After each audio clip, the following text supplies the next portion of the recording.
Good afternoon, everyone.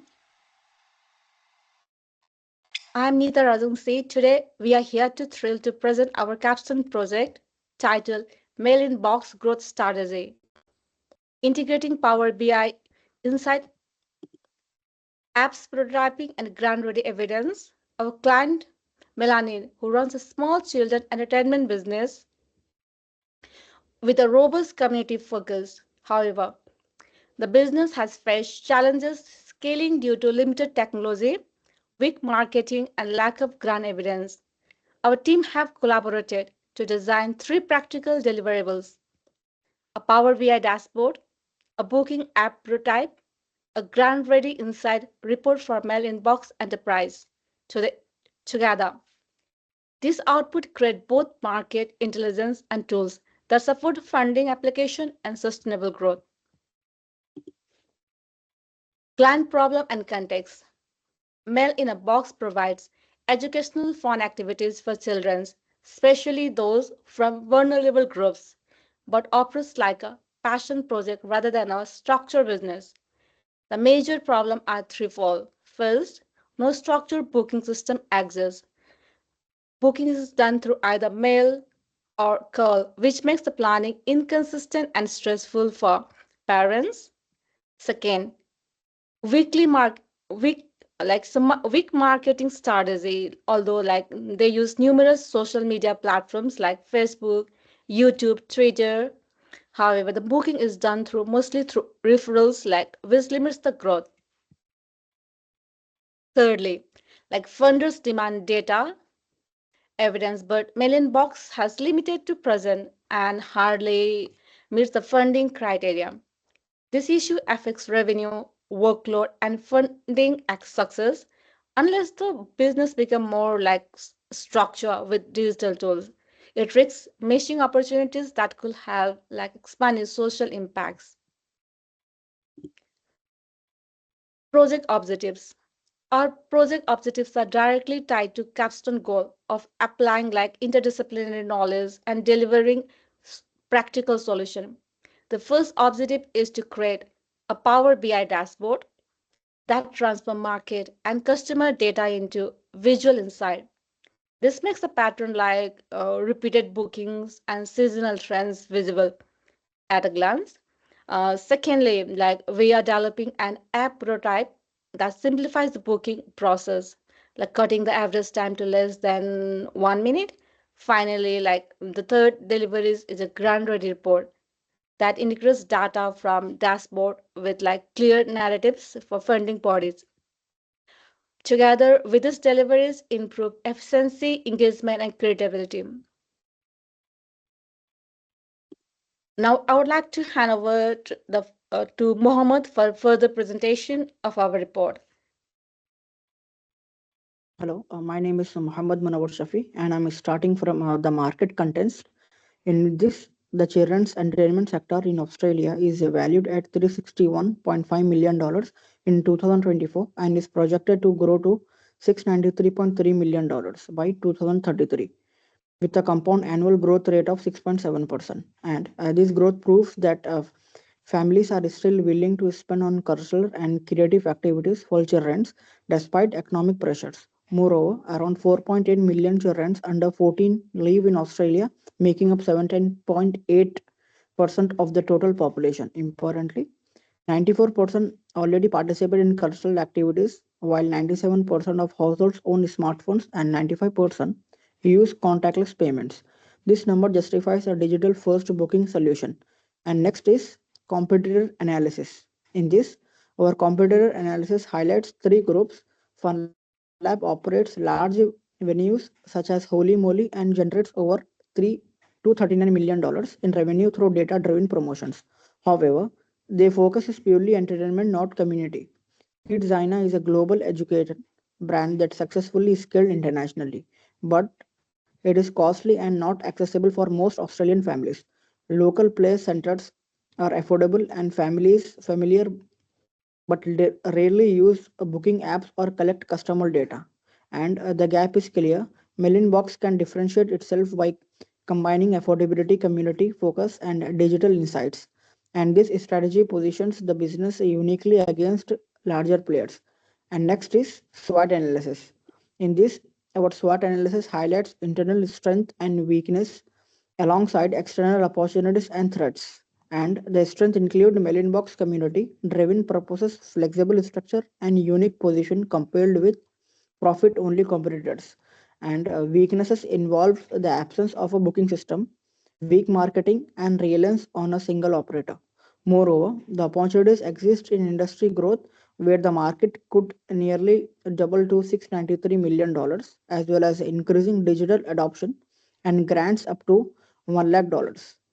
Threats including strong competition from the FunLab and Kidzania, economic downturns that reduce discretionary spending, and the risk of relying heavily on secondary data resources. Now, my friend Uday will gonna explain the next slides.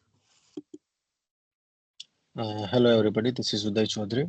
So the persona we are targeting is the busy parents, first-time caregivers, teachers, and funders. So the first-time carriers such as grandparent or foster carers require clear safety information and instruction. And the other ones are teacher and community leaders look for a group booking. And the last one, personas guide designed the reminding of each user group that specific frustrations and motivators. Inclusivity is our vital because one solution must serve diversity stakeholder effectively. Next slide, please. The scope definition. So we have defined the project carefully to balance the ambition and feasibility. So in scope items include the Power BI dashboard, designing a prototyping app, and producing a Gantt chart report that engage the stakeholder through the personas. Out of score activities are launched in the app on the stores, and the securing the grants on the behalf of the client, conducting the large national surveys, which can manage the long-term operations.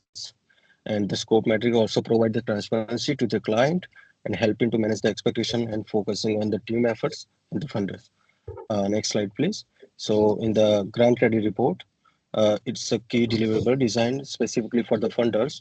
And so the main purpose is to translate the data and insight from the dashboard into a structured narrative that can meet the funding requirements. And this report also highlight the customer demands and social impact and measure the outcomes such as attendance and repeated booking. And the visual Power BI can provide the credibility while the language is tailored aligned with the funding criteria. Now I would like to hand over to the Madhusha. Thank you. Thank you, Uday. I'm Madhusha. I'm going to introduce our sessions page mockup. Shown in figure 4 is the first interface that users see when browsing activities. It lists available sessions with filters by age, time and price. Each session displays a clear cost label and quick booking button. For busy parents, this page is critical as it reduces booking to a matter of seconds. By designing a clean and responsive layout, the app ensures ease of use for both parents and caregivers. Data captured here, such as booking frequency and time of day, feeds directly into dashboard KPIs like repeat rate and peak demand. Next slide. Then the detailed mesh mockup shows in figure 5 allows users to explore more information about a selected session. It provides details on timing, cost, and most importantly, staff safety credentials and emergency protocols for first-time caregivers who may feel nervous about sending children. The reassurance tool is crucial. The app design uses simpler language and clear icons to avoid overwhelming use. With Dragon, teachers also benefit by checking session capacity before booking groups. Beyond usability, this page plays has an important role in building trust, which increases booking likelihood and provides evidence of safety in grant applications. Next slide. And the last one is checkout page mockup. The checkout page mockup shows in figure 6 is the final step in the booking process. It captures details such as the child's name, age, seat count, and the payment information. Teachers can also use the page to book 10 to 20 seats, generating invoices for schools or community groups.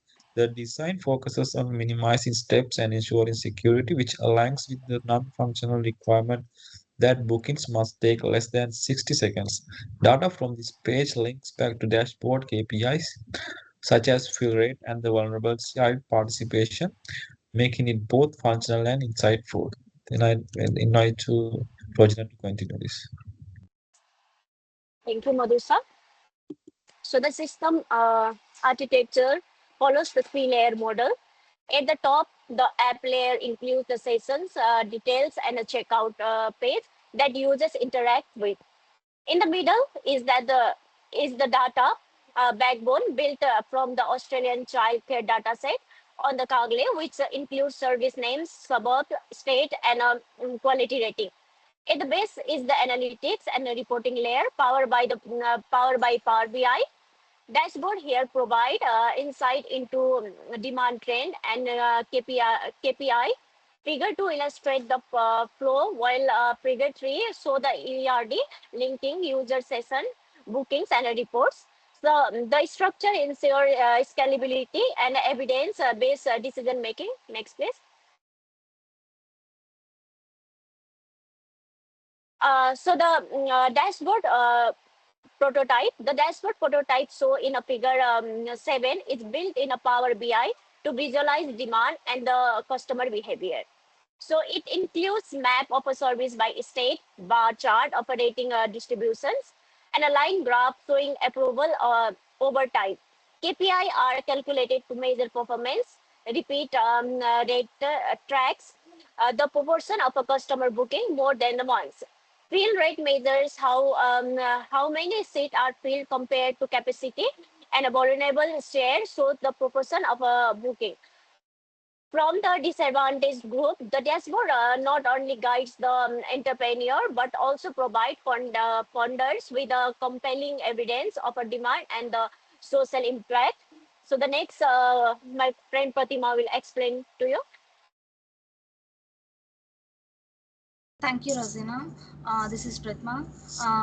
I'm discussing about program slide. Our research found from 4 grant programs that fit in Melina box. The Boosting Female Founders Initiative is the biggest offering between $25,000 and like $480,000 for women-led startups to scale. The Women in Industry grant in Queensland is smaller, up to $10,000, and could fuel like fund refining dashboards of pilot sessions. The gambling community benefit fund is quite strong with up to $100,000 for community focused projects, which aligns really well within the Melina Box mission. And finally, club grants in New South Wales give smaller funds for cultural activities. To be competitive, we all need to show strong data, clear impact, and readiness. It may also help to hire a professional proposal writer to strengthen our applications. Next slide, please. Recommendations. Nita. Recommendations and next steps. Like our recommendations are set up in a timeline. In the short term, we suggest piloting the app and dashboard with around 10 to 12 parents and teachers. This will give immediate feedback and help us to apply for a micro grant about $2,500 in the medium term. We can refine the dashboard and add app features which positions us to apply $10,000 women industry grant. In the long term, once the system is reliable and proven, we can scale and apply for larger funding, like the Boosting Female Founders Initiative, which offers up to $480,000. This pathway builds credibility step by step, ensures momentum, and sets up the business for sustainable growth. On behalf of our team 17, I would like to thank you. Thank you, everyone.